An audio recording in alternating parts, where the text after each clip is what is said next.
எனக்கு அருமையானவர்களே, ஆண்டவராய் இயேசு கிறிஸ்துவின் இனிய நாமத்தில் மறுபடியும் உங்களுக்கு என் செய்தியின் மூலமாய் என் வாழ்த்துக்களை தெரிவிப்பதில் மகிழ்ச்சி அடைகிறேன். தேவன் ஒவ்வொரு நாளும் எங்களோடு கூட இருந்து அற்புதமாய் அதிசயமாய் நடத்தி கொண்டே வருகிறார். விசேஷமாக ஊழிய பாதையில தேவன் கூட இருந்து இந்த ஊழியத்திலே தேவன் எங்களை பயன்படுத்துகிறதை நான் பார்த்து ஆண்டவருக்கு நன்றி செலுத்துகிறேன். தகுதி இல்லாத எங்களை தேவன் தகுதிப்படுத்தி ஒன்றுக்கும் உதவாத எங்களை உபயோகமான பாத்திரமாய் மாற்றி அநேகருக்கு தேவன் ஆசீர்வாதமாய் வைப்பதை குறித்து நான் சந்தோஷப்படுகிறேன். ஆண்டவர் இயேசு நமக்கு ஒரு கதை சொன்னார். எனக்கு ஒருவன் ஊழியம் செய்கிறவனாய் இருந்தால் பிதா அவனை கனம் பண்ணுகிறார். நான் அங்கே இருக்கிறனோ அங்கே என் ஊழியக்காரனும் இருப்பான் என்று சொல்லி ஆண்டவர் சொன்னார். ஊழியம் செய்வது ஒரு பெரிய பாக்கியம்.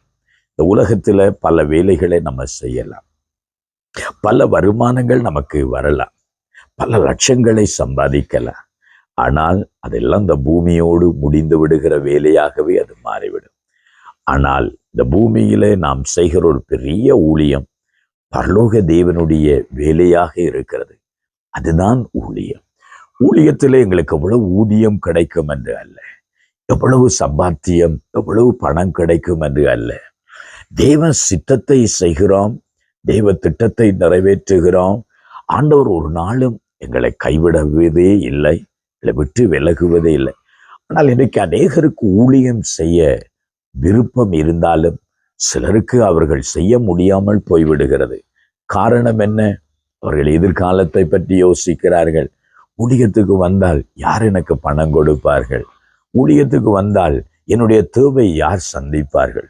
ஊழியத்துக்கு வந்தால் என்னுடைய எதிர்காலம் எப்படியாக மாறும் என்று சொல்லுகிற ஒரு குழப்பம், ஒரு பயம் அநேகருக்குள்ள இருப்பதனால்தான் அநேகர் ஊழியம் செய்வதில்லை, அங்கே ஊழியம் செய்ய முன் வருவதில்லை.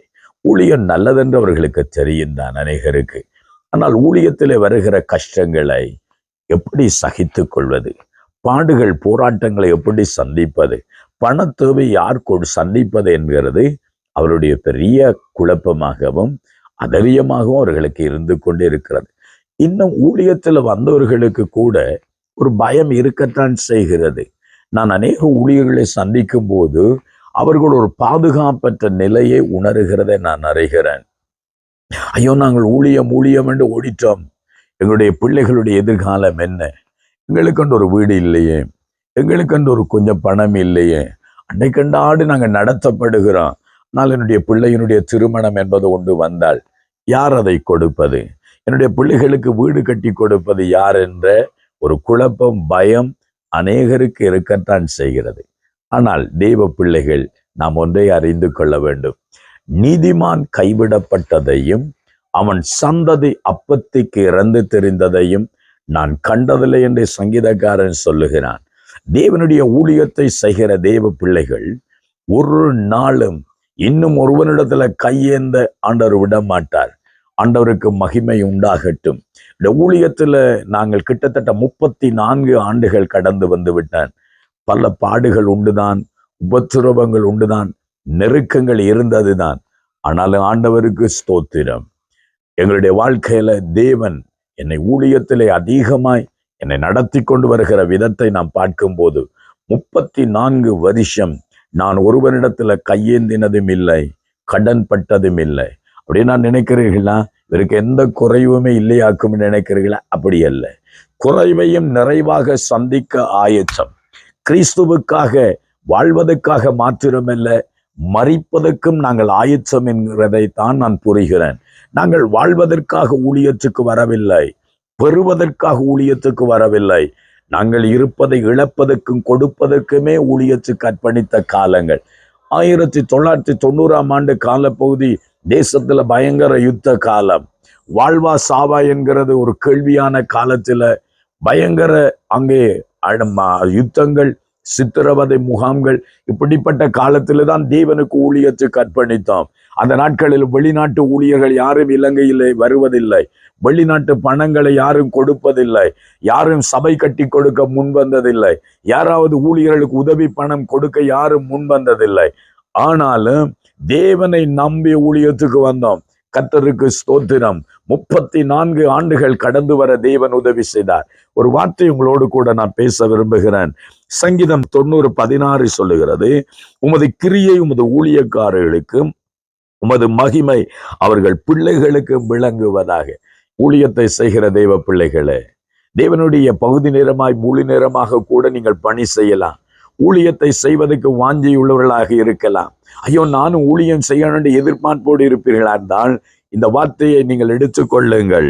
உமது கிரியை உம்முடைய ஊழியக்காரர்களுக்கு உமது மகிமை அவர்கள் பிள்ளைகளுக்கு விளங்குவதாக. தேவனுடைய ஊழியர்களே, எல்லாம் இயேசு இயேசு என்று சொல்லி நீங்கள் ஓடிக்கொண்டிருக்கிறீர்கள் அல்லவா?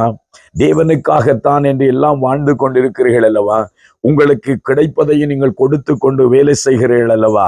தேவன் உங்களுக்கும் உங்கள் பிள்ளைகளுக்கும் ஒரு நாளும் கடனாளி அல்ல. உங்களை அழைத்த தேவன் உண்மையுள்ளவராய் இருக்கிறதை போல உங்கள் பிள்ளைகளுக்கும் தேவன் உண்மையுள்ளவராயிருப்பார். ஆபிரகாம், ஈசாக்கு, யாக்கோப்பின் தேவன் உடன்படிக்கையில உண்மையுள்ளவராய் இருந்ததை போல உங்களை அழைத்த தேவன் உங்களுக்கும் உங்கள் பிள்ளைகளின் பிள்ளைகளுக்கும் தேவன் உண்மையுள்ளவராயிருப்பார். ஒரு நாளும் உங்களையோ உங்கள் பிள்ளைகளையோ தேவன் கைவிட மாட்டார், கையேந்த விட மாட்டார், கடன்பட விட மாட்டார், வெட்கப்படுத்த மாட்டார். அதுக்கு நான் சாட்சி என்பதை நான் உணர்கிறேன். ஆகவே தேவனுடைய ஊழியர்களே, தேவனுடைய ஊழியத்தில் ஈடுபடுகளே, உற்சாகமாய் தேவனுக்கு ஊழியம் செய்யுங்கள். சொந்து போயிட்டீங்களா? அதறியப்பட்டுட்டீங்களா? ஊழியம் செய்தால் யார் பணம் கொடுப்பார்கள்? ஊழியத்துக்கு வந்தால் யார் என்னை போஷிப்பார் நினைக்கிறீங்களா? பயப்படவனா, கர்த்தர் போஷிப்பார். ஜெபம் பண்ணுவோமா? எங்களை நேசிக்கிற தகப்பனே, ஊழியத்திலே அதறியப்பட்டவர்களாய் சோர்ந்து போனவர்களாய் ஆண்டவரே, நெருக்கத்தின் மத்தியில கடந்து போகிற ஊழியர்களை பலப்படுத்துங்க, உற்சாகப்படுத்துங்க, ஆசீர்வதிங்க.